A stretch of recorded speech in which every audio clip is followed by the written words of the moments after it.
বৌমা, এখানে কিন্তু একদম বেশি ফটর ফটর করা যাবে না। মনে রেখো, এটা তোমার শ্বশুর বাড়ি, বাপের বাড়ি নয়।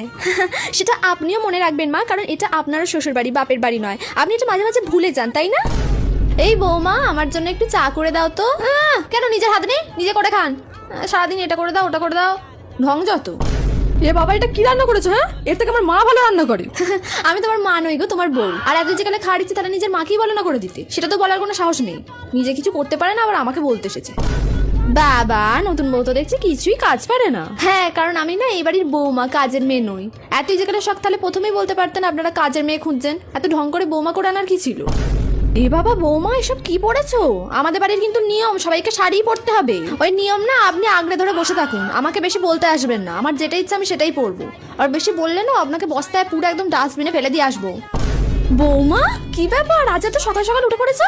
চুপ করুন। কে বললাম এত সকাল সকাল উঠেছি? এই আমি ঘুমাতে যাচ্ছি, বেশি বকে। আর শুনুন, 12টার আগে আমাকে একদম ঘুম থেকে ওঠানোর চেষ্টা করবেন না।